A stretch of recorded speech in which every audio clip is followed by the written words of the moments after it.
What's up? This is Amy Shark, and I'm hanging out with Rob on Front Row Live.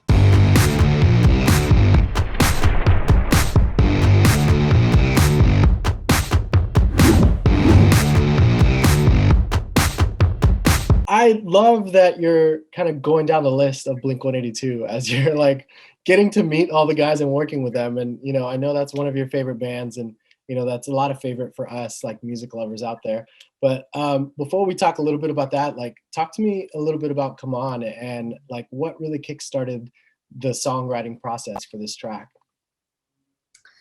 I think, this will end up being one of my favorite songs of all time. And usually it's because it happens really quickly. I find that I kind of don't love them more than the other songs, but when I really need to lean on something, and most of the time in my life it is songwriting. So the night that I wrote Come On, it was just like a really difficult night. And I kind of went through a stage, and it's not really something that artists like to talk about because we sound ungrateful, I guess. So when you talk about tough times, a lot of my friends are like, oh yeah, but that's not really that tough. Like you're kind of living the dream and you're getting to do what you want, but more everything, more problems, So it was a difficult time. And I just remember I couldn't sleep, and I had a really early start the next morning. And I ended up just getting up and I started playing on guitar, and I was looking out, feeling a little bit, melancholy. And then the song just came out. I stumbled across the chords and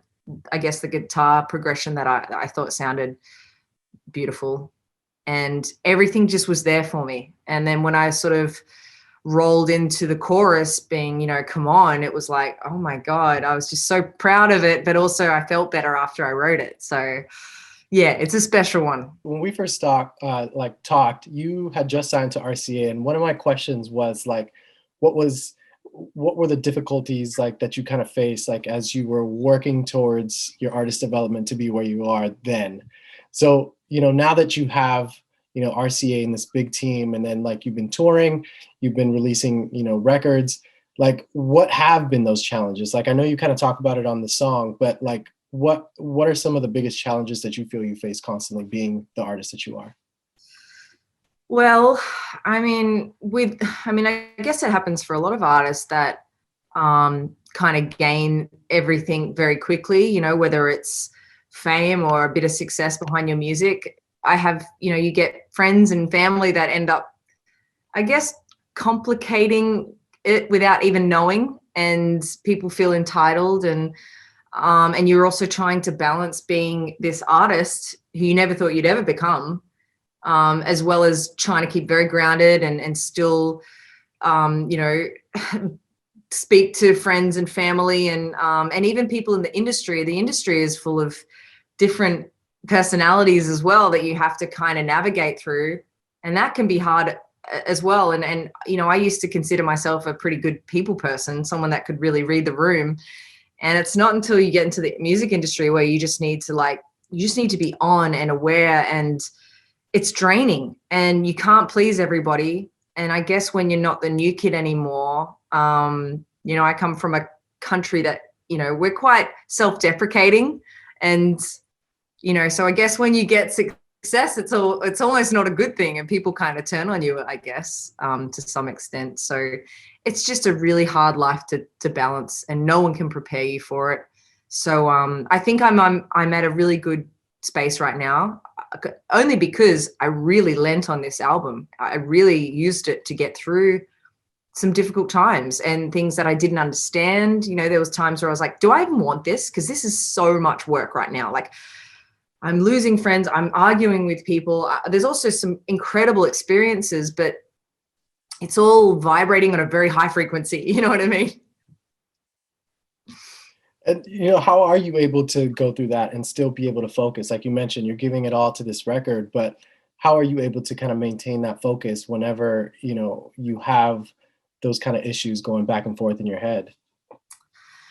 I think I just try and take a deep breath and remind myself I'm so lucky because I get to write songs, and I get to do this for a job. And it's kind of cathartic for me. Like, I use songwriting as actual therapy. So when I do feel kind of overwhelmed, and maybe even a little bit sad, or missing, I guess, my old life a little bit, I kind of just channel that into songwriting. And usually I feel so much better after doing that, because if I can put those frustrations and, I guess, sad emotional times into a song with a great melody and something I'm proud of, and then give it to someone else to connect with, I mean, that's the dream. And so I don't let myself get to a dangerous place. I always kind of regroup and look in the mirror and kind of just be like, look, it's not that bad. Yeah, it's difficult, and there's so many things that are not easy, and people change, and you have to just learn how to manage that. And it's a lot, but there's a bunch of different things that I sort of do. But I know in my heart that I know what's right and I know what's wrong, and I know I'm a good person, and I know so many things. So it's just like that reassurance thing that you just have to keep reminding yourself of. Right. And with this track, you have Travis Barker playing drums with you. As I mentioned before, like when we first talked, you were having dinner with Tom DeLonge, and following that, you got to collaborate with Mark Hoppus, and then now you're collaborating with Travis Barker. Like, how different is it working with these like iconic artists, in a separate space, just like you've been doing? It's weird, man. Like I have to pinch myself all the time. and because a lot of the time it's like work, and you very rarely get the time to sort of just soak it up. But I remember watching the video back of Come On and seeing Travis Barker in my video for my like drumming. Like, not only is he the drummer of my favorite band, but he's like, I think he's one of the best drummers of all time. And it's just so, because I didn't go out to do this. I wasn't like, okay, now I'm starting to get some traction with my music, I'm going to go and do features, I'm going to lock in every member of Blink. Like, that wasn't my intention at all. I'm just lucky that once I got to know the guys, and I recorded Psycho with Mark, they're such a beautiful family, that, I got to know them all, and they all kind of approached me, and Travis would hit me up and just said, hey, I love the music you're making. If there's ever a time that you want to do something, like, let's do it. So it was kind of nice and natural, and nothing was ever force fed or I didn't make anyone do anything. And I think that's what's really special about the music. I think they legitimately love the songs, and that's important to me, because I want them to connect with them, and I want them to be all in on the song. So yeah, but yeah, I still look at it and I'm like, I still can't believe that I'm working with these punk rock legends that, have soundtracked my whole life. I feel like if the band got together, a big reason would be because of you. I'll take that. My secret dream is like, I love Skiba, but like for Tom to come back, they have this big world tour, and Amy Duck's supporting. Yes. I mean, come out, work with Travis, come out, do something with Mark. I can see it. Yeah, I mean, they kind of have to bring you on tour, that way you guys can all collaborate, like you mentioned. But I am waiting for a Tom DeLonge collaboration with you, and I know he doesn't usually do many collabs. He just recently did one with Millennium for Paper Thin, which, ironically, like, if you were to tell me this was part of the new Angels and Airwaves record, like, I'd believe it, just because it sounded so good. But awesome, do you see that happening for you and Tom anytime, like any opportunity for a collaboration, maybe for Angels and Airwaves? Look, I think it would be. That's a big smile. I think it would be very unfinished business if I didn't do something with Tom. But there's nothing just yet. But I mean, you know me, man. I'm working on it. So as we move forward with your sophomore album, you've released 2 songs so far this year. Who is Amy Shark on this sophomore album compared to Love Monster? I guess, Love Monster, it's all very, I guess, semi-similar topics, but this one is way more current and a lot more relevant to who I am now and what I've gone through the last 2 years. Love Monster was very much me finally getting a platform to talk about all these other issues and things, and meltdowns and relationship dramas and everything that I'd had been through. So yeah, this one, I guess I really have, it's probably a lot more guitar heavy, which, you know, not many people know just yet, but it's, yeah, I don't know. I've grown a lot as an artist. I've learned what I like and what I don't. And as much as I want to hype the hell out of this album, because I'm so excited about it, I did that with Love Monster. So I'm trying really hard to like chill and let the music do what I want it to do, because I feel it's strong enough to kind of stand on its own. So, but yeah, this whole Shark 2.0 phase, I'm very excited about. And the fact that you've been able to kind of focus on your songwriting, focus on your performance, focus on your singing a lot, like how are you challenging yourself this time around? And like, do you notice anything different from the way that you create music today? Yeah, I think I think that's a really good point. And that's a big part of what I did on this album was, you know, Love Monster, I was like, I don't write with anyone. I don't do that. Like, I feel weird writing with people and being in the room with someone. And I guess it helped having like Jack Antonoff and Joel Little on the first one, breaking down some of those walls. But I really put myself out there with this album, and I got everyone involved, from RCA to Sony to like my publishing. And I'm like, I'm gonna be really open to any suggestions. I've got a bunch of songs I'm super proud of. I'm happy to go work with so many different people, and I was just open to any idea. And I think that's so important for any artist to do, because what came out of it was incredible, you know, just really working with a bunch of random people who I'd probably never worked with before. And it just opens all these other doors of opportunities. So yeah, I think I really went into this album with an open mind and just ready to hear everyone out. And I was very closed off with Love Monster, but I think you can hear the growth in this next album because of doing that. And I noticed with these two tracks that you released, Everybody Rise and Right Now, Come On. Everybody Rise, you brought Joe Little back. And then for this one, you brought Dan and M-Phases back, who were also on the first record. Can we expect them to also be a big part of this sophomore album, or do you see yourself kind of bringing in more or a different style of producers as well? This album is littered with Dan Hume and M-Phases, because they're my boys, you know, and I feel like, you know, why fix something that's not broken? But also there are some new people as well, which is great. But that, yeah, I definitely have, you know, I think I call it the A-team with Dan Hume and M-Phases, because they kind of help build my sound with me, and they're a really great soundboard for me. So even when I do go and work with other people, I'll bring the song back, and you know, they might add something, or you know, whatever. So it's really, yeah, it's great to have them in this next album as well.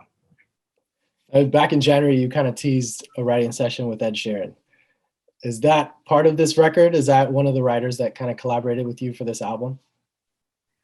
Yes, it is. Yeah, I mean, that's what I mean. Like, I really went for it, man. I really went for it on this album, in case you can't tell. That's who I am. You've worked so hard for this. You deserve it. Like, it's not like you just came out of nowhere. Yeah, I mean, and that's what I try and say to so many artists who are like, you know, I guess trying to find the secret recipe or whatever. It's like, just work. I work 24/7, and I guess that's what creates these opportunities. You know, I never thought I'd be in a writing session with Ed Sheeran and then having dinner with him and his wife and hanging out in Suffolk. It's like, but I feel like if you're in it for the right reasons and you really believe in what you're doing, these opportunities do come. You just got to be ready to grab them. And I really was with Ed, and I had to really step up and kind of shake the you know, I was a little bit starstruck. Obviously, it's like the little ginger man walks in, and I'm like, oh my God, it's Ed Sheeran. Like, he exists, like he's in the room.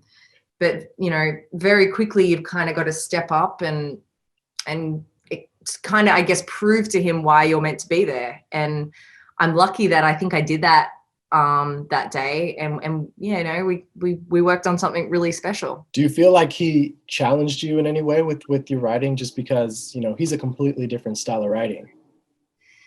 He honestly, like, he really grinds. He challenged me in a few other ways, and I don't want to give away too much. You'll definitely hear how he challenged me.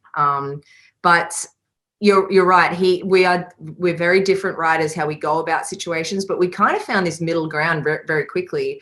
And I guess it's because he's such a professional, and he knows songwriting so well, and he's so good with people, that he managed to get out feelings and emotions and lyrics very quickly. And it's the first time ever that I've sat in a studio and literally gone lyric for lyric with somebody, and getting excited together too, because usually I'm just sitting by myself kind of crying, writing songs, and it's very depressing. But and no one even there to be like, even when I wrote Come On, I'm like, I was pumped just walking around the hotel room just by myself. I was like, yes, this is a great song.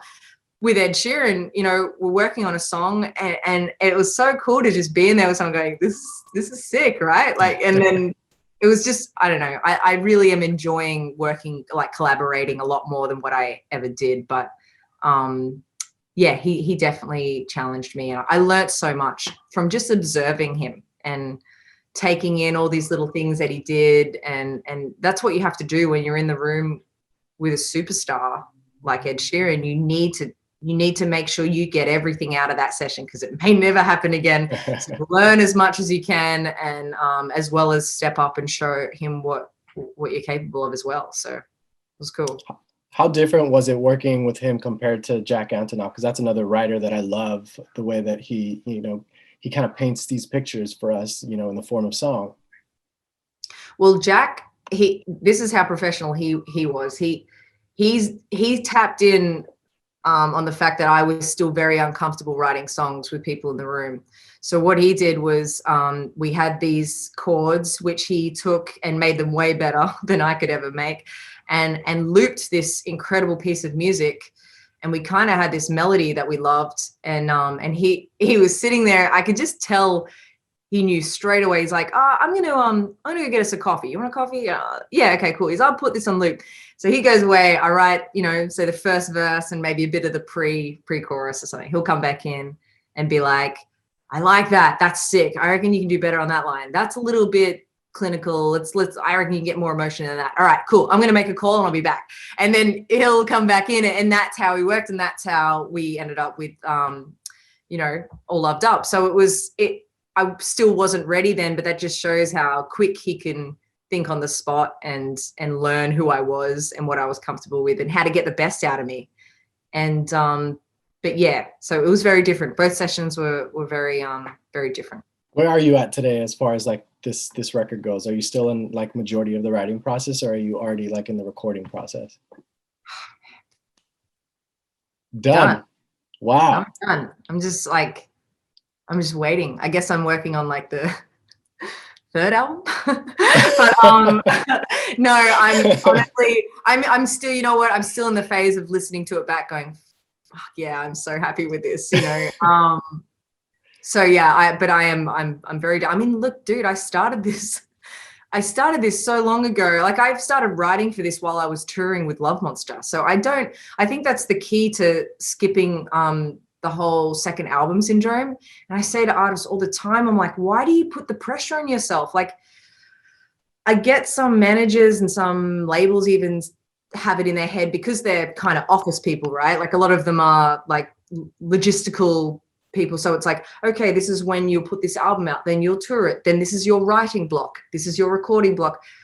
It's like, for me, I mean, I couldn't think of anything more stressful than to see like a month or two as to where I have to write an album. Like, screw that. Just keep writing. Just keep writing. And any time that you're sad or you're happy or you're in love or whatever, just keep writing, because you'll be so ready by the time you need to record, and there's not that pressure. Because I feel like if you have a mountain of pressure to produce art, you're just going to have really naff shit. It's just not going to really be authentic, because you've got a time frame. So sorry, I forget what we were even talking about, but yeah. Where you're at with the record, yeah. Yes, I'm done. I'm so done. So the fact that you were working on this during your touring of Love Monster, or the tour cycle of Love Oh Monster, yeah. like, Yeah. did you find yourself doing majority of the writing on the road, or did you actually just kind of work on those like scratches and then fully focus on the writing once you went back home? It was all over the place. You know, there was songs that I wrote. I remember a lot of songs were written on the European leg of the tour. It's the first time I ever had like a tour bus, so it was really cool. I could like, you know, stay up all night if I wanted and write songs, and just have my own little space on the bus to do that. So I remember punching out a few songs on that tour, and then I remember being home, and I had some songs that I was proud of that came out of just me chilling at home, and then a lot are in hotel rooms. Like, it's probably when I'm, you know, especially like, you know, you're away from home, I'm by myself, it's like shitty weather outside, order some room service, have a bunch of wine.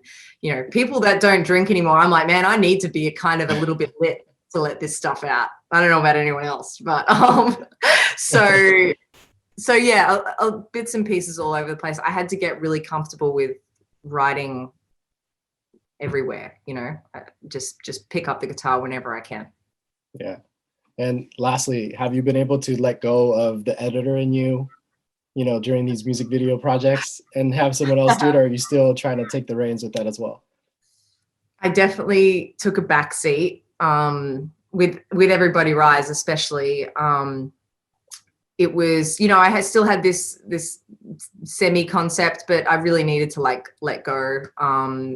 And I still definitely have a lot to say with the edit. That's where I sort of, you know, whether it's too slow or too fast, or a shot that, you know, I'm a girl, so girls are like pedantic. It's like, I don't look good in that light, or you know, my bum looks big there. So you know what I mean? Like, girls are crazy, I'm crazy. So I still definitely spend a lot of time going through shot by shot, and if there's a certain shot that I know we got that day, I'll kind of be a pain in the ass and ask for them to find it and whatever. But I'm way more chilled.